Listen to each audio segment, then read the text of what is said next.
Hello வணக்கம் நண்பர்களே.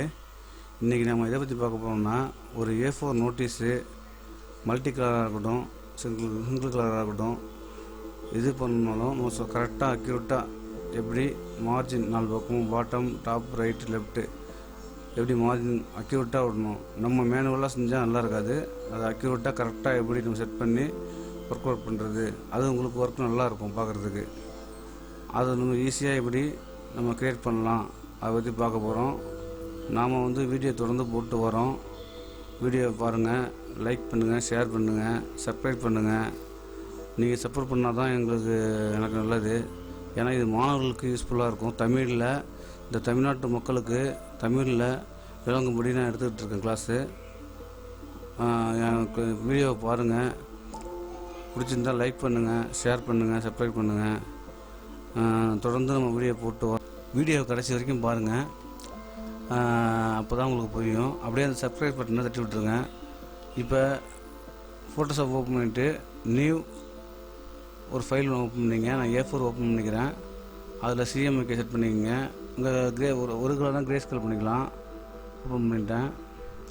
இப்போ இமேஜில் போய்ட்டு ரொட்டேட் கேன்வாஸில் 90 டிகிரி வச்சுக்கிட்டு ரொட்டேட் பண்ணிட்டேன். இப்போ வியூ டூலில் போய்ட்டு 50% வச்சுக்கிறேன். வியூ டூலில் நியூ கைடு அதில் போய்ட்டு 50% வச்சுக்கோங்க. இப்போ ரெக்டாங்கிள் மார்க்கெட் டூலில் செலக்ட் பண்ணிவிட்டு கிராப் கொடுத்துருங்க. இமேஜில் போய் கிராப் கொடுத்துருங்க. கிராப் கொடுத்ததுக்கப்புறம் நியூ கைடு போங்க. அதில் அப்புறம் 10 mm கொடுத்துருங்க. நம்ம MM தான் செட் பண்ணணும், அப்போ தான் கரெக்டாக இருக்கும். அடுத்தது வீலில் போய்ட்டு நியூ கைடு போங்க. ஹரிசாண்டல் 10 mm கொடுத்துங்க. அப்புறம் சைஸ் என்ன இருக்குன்னு பார்த்துக்குங்க. பார்த்துக்கிட்டு வித்தில் எவ்வளோ இருக்குன்னு பார்த்துட்டு 10 கம்மி பண்ணிக்கோங்க. 297 இருக்குது. நான் 287 கொடுக்க போகிறேன். வெர்டிகலில் 287 கொடுத்தோம்னா ரைட் சைடு உங்களுக்கு மார்ஜின் வந்துடும். 10 குறைச்சிக்கிட்டேன். ரைட் சைட்லேருந்து 10 குறைச்சிக்கிட்டேன். அடுத்தது நீ கைடு போங்க. போயிட்டு ஹரிசாண்டல் கொடுத்துங்க. இப்போ ஹைட்டில் சைஸ் இமேஜ் சைஸ் போயிட்டு என்ன இருக்கோ அதில் 10 குறைச்சிக்கிட்டு கொடுத்தீங்கன்னா இப்போ 4 பக்கமும் உங்களுக்கு மார்ஜின் கரெக்டாக வந்துடும். ஓகேங்களா? அப்புறம் உங்களுக்கு பார்டர் செட் பண்ணணும்னா அப்படியே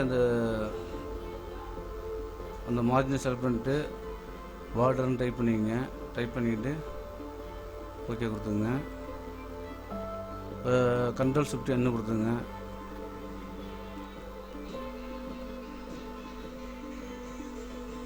Ctrl+Shift+N கொடுத்துங்க. Ctrl+Shift+N கொடுத்துட்டு Alt+ES கொடுத்தீங்கன்னா ஸ்ட்ரோக் வந்துடும்.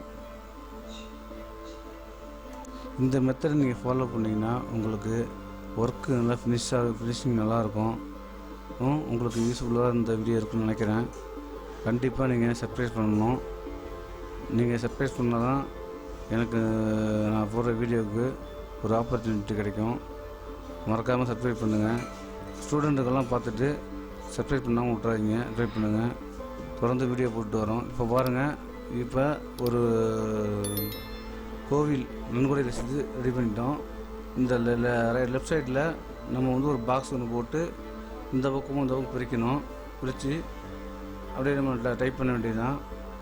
நம்ம என்னென்ன மேட்ரு, என்னென்ன கோவில் பேர் அதை டைப் பண்ணி அப்படியே நம்ம டிசைன் பண்ணிக்கலாம். வாங்க. அப்புறம் நம்ம சேனலில் சப்ஸ்கிரைப் பண்ணுங்கள், லைக் பண்ணுங்கள், ஷேர் பண்ணுங்கள். மறக்காமல் சப்ஸ்கிரைப் பண்ணுங்கள். அடுத்த வீடியோவில் சந்திப்போம். ஏதாவது டவுட்டு உங்களுக்கு வீடியோவில் வந்துச்சுன்னா எனக்கு கமெண்ட் பண்ணுங்கள். நான் உங்களுக்கு ரிப்ளை பண்ணுறேன். தேங்க்யூ.